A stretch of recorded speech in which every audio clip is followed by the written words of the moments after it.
What is up, guys? Welcome back to Between the Pylons. I'm John Camacho. Thank you so much for watching, and today we are doing a draft review on the Denver Broncos. I'm going to go back and look at all the moves they made and tell you guys what I thought about their draft. Let's get started here. First things first, did the Broncos come in with a plan? Get weapons around Drew Lock, and they absolutely did that in a big way, adding receivers early, going tight end in the 4th round with Alberto, who has amazing upside out of Mizzou, taking another flyer out of Tyree Cleveland out of Florida late. They did everything they could to add weapons around this team, so that is an A+ there. The second question is, did they add offensive talent in the first 4 rounds? To me, you do not have a bad team with a good offensive line. I think it is so important always adding offensive weapons, and for this team, they need help on the offensive line anyway, so you better hope that they did.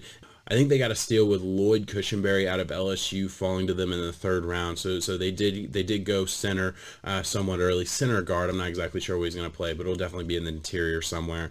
And lastly, did they attack the strength of this draft? And yes, they did, because the strength of this draft was also one of their biggest needs, wide receiver. So that gets checked off as well. So going into this draft, they did have 10 picks, so there's a lot of assets they had. They did not make any draft day trades, which is a little bit of a trend in this draft, and it's kind of surprising, but it's really not, for 2 reasons. One, there was a lot of talent in this draft, and I understand just staying put and not wanting to move back at any point to lose out on potential stars. So I understand it from that aspect of it, and the other side of it is just the fact that this was a virtual draft. This was the first virtual draft ever, and there were obvious technical difficulty. There were obvious technical issues that had to be dealt with. You don't have an entire room of people that you can talk to and make decisions and help you get through trades faster, especially when you're having to make decisions on the fly in the draft scenario, just the way it works.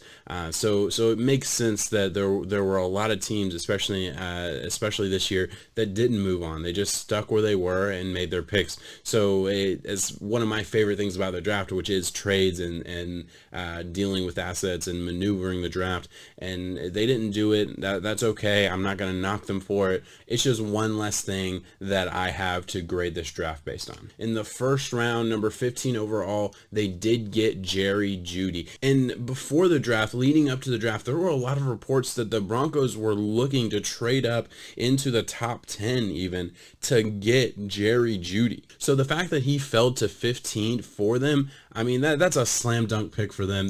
I feel like they got really lucky that a player of this caliber fell to them, and it just made too much sense for them not to pull the trigger. Awesome player. If you want to hear some of my thoughts on Jeudy, check out the draft profile that I did on him a while back.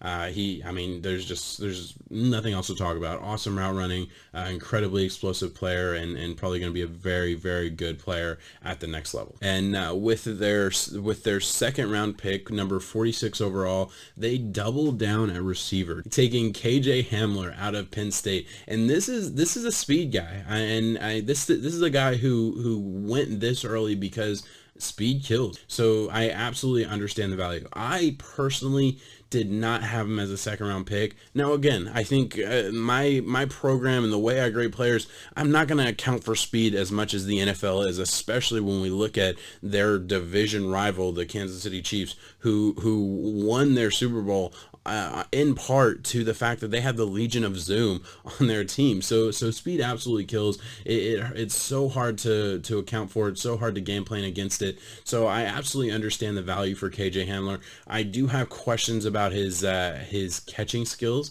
I have questions about his hands a little bit. So that's a little bit of an issue for me. But as far as a player, as far as what they're getting out of him, I think you definitely got a deep threat that's going to stretch the field. And I think that's what they were looking for there. And really what this means with Jeudy and Hamler, Drew Lock doesn't have any excuse. And I don't think he needs one. Drew Lock was my number 2 quarterback coming into the class last year. So I'm really excited to see what the Broncos can do. I think they're going to be very good this year. And with their 3rd round pick number 77, I felt like they reached just a little bit on Michael O, cornerback out of Iowa. It felt like a reach based on need. I was a little bit surprised that he went at this point in the class, but it made sense a little bit. I mean, there just wasn't really anybody else at this point in the draft to take, so they kind of had to reach and take a guy that they obviously believed in. He definitely has good measurables, and he definitely has the upside to really compete in the NFL. He definitely has the potential to become a starter in this league. I don't see him as a starter right away, which is kind of what you're hoping to get out of the third round, I would think. But I mean, this is kind of the range where you go for high upside guys, and I think that's what this guy is to a T. This is where I start to question the decision making for the Broncos. Not really question, but I start to wonder, was there not an opportunity to trade back into the second round and get a guy like Christian Fulton, who went at the bottom of the second round and who would have been a huge step up to Michael O. I think that was really where there was a drop-off in talent for the cornerback position, especially at the bottom of the second round. Christian Fulton was like the last one of their tier, and then it fell down a little bit, and to me, Michael O just did not belong where he was drafted. Not to say he won't be a good player. I just thought he was a little bit overdrafted, a little bit of a reach based on need, and that's okay. At the end of the day, I trust Vic Fangio. I think he's an incredible defensive mind. I think he's one of the best defensive minds in the game. So if he signed off on this pick, I have no reason not to trust that he can turn this guy into a suitable starter for this team. And with their second third-round pick, 83 overall, they did take Lloyd Cushenberry, who I did mention earlier, center out of LSU. And two things about this pick. One, I thought it was excellent value. I thought Lloyd Cushenberry deserved to go in the second round. I was a little bit surprised he fell this far. And two, this dude was a mauler in the middle of that LSU offense. I mean, he was just an absolute beast. Somebody who I mean, I watched a lot of LSU film because there was a lot of guys to watch. I mean, there's a lot of players that came out of that offense, and Lloyd was a very consistent player. I thought he played very, very well. I am absolutely shocked that he fell this far. I think he's going to be one of those guys that we look back and think, man, why did the NFL overthink this guy? Because I think he is going to be a good starter from day one, and it's a position of need for the Broncos, so it made a lot of sense here. And with their last pick in the third round, pick number 95, they did take McTell Agim. I'm not sure how to pronounce that name. I apologize. I am terrible with names. Defensive tackle out of Arkansas. And I gotta say, I think this was very similar to the Michael O deal as far as this is a developmental player to me. This is a guy who's only played defensive tackle for 1 year, and so he's just a little bit raw at the position. I definitely think he can develop into a good player. I think he really belongs in that spot in the middle of that defensive line, which is really turning into a crazy good defensive line for this unit. So if McTell can add some value to that defensive line in year one, that's awesome. But I really think this is one of those guys that's going to add serious value in 2021 as far as a difference maker on the field. I think he does need a little bit time to develop to the game. And again, I know I said this with Michael O. I really trust Vic Fangio to get the most out of this guy. I just do. I think he has a lot of potential. I love his burst. I mean, he has the movement skills of a defensive end. A little bit. He's obviously 309 pounds, so he's never going to be just explosive like the 250-pound outside linebackers that we see tearing up the league. That's not what he ever was going to be. But I do think he has a little bit of the ability to shoot the gap and pass rush really well. I think he'll be able to do that right away. As far as everything else that a defensive tackle is asked to do, we'll see. I think there's definitely upside, and I think he has all the physical gifts in the world to be able to do just that.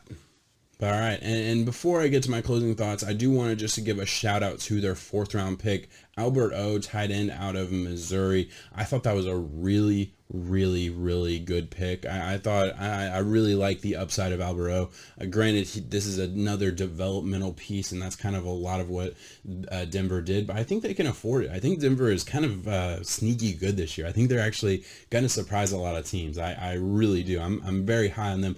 I've been high on them since the last part of the 2019 season because it really felt like they put it all together, and now they've had an off season, which obviously a lot of things could change because of factors that have nothing to do with him, but I feel like they've added a lot of talent. They've given Drew Lock a bunch of weapons, and man, I think Albert O, if not this year, is another guy who could be a real difference maker a couple years down the line for the Broncos.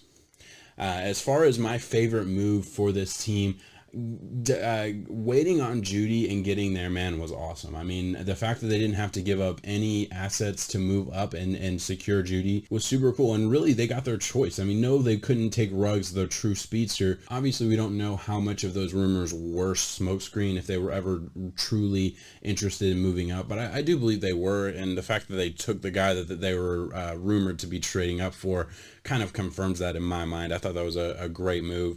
My least favorite move was the Michael O pick. I thought it was just a little bit too early for him. But again, I mean, I could obviously be wrong on that altogether. And even if I'm not wrong, I think Vic Fangio can get the most out of him. So I don't think that was a horrible pick, and I'm not gonna absolutely ruin their draft because of it. But I was a little bit surprised about where he went. And as far as my biggest surprise for the draft, this was actually a happy surprise. I thought they made the right decision doubling up at wide receiver and really giving Drew Lock no excuse. But I was a little bit surprised at that move. And all right, guys, my final grade for the Denver Broncos draft is an A-. I absolutely loved what they did here. I loved their plan coming into this draft to secure weapons for Drew Lock. And guys, I know I said it earlier, Drew Lock was my number 2 quarterback coming out of college, and so I was already really high on him. And then watching him at the second half of the season in 2019, I've fallen in love, man. I really think they have something special in Denver there. And what they were able to do is say, hey, Drew Lock, we're giving you all the pieces to build a very, very beautiful puzzle. And I think Jerry Jeudy and KJ Hamler, along with Sutton, along with Noah Fant, along with Melvin Gordon, who they got in the offseason, they're building a really dangerous offense. And then on top of that, they have one of the best defensive minds in the game in Vic Fangio, basically doing whatever he wants on defense. So I really believe they have something cooking there in Denver. I'm really excited about this draft class. I'm giving it an A-. The only issues I had were a couple either reaches or gambles on players in the 3rd round, but that's nitpicky. I mean, you're in the 3rd round, you're gonna have to bet on traits and bet on measurables a little bit. So I don't have a huge issue with those picks at all. But all right, guys, thank you so much for watching. Please give me a like and subscribe. Follow this channel for more videos. I'm going to be doing a lot more draft videos. Of course, I'm going to have the draft reviews coming out throughout this week, and hopefully I'll get all of them out by Wednesday or Thursday at the absolute latest. And along with that, I am going to be doing a lot more stuff on the draft, on fantasy football. This is a channel that focuses on football 365 days a year. So please subscribe if you are interested. Peace out, guys. Bye.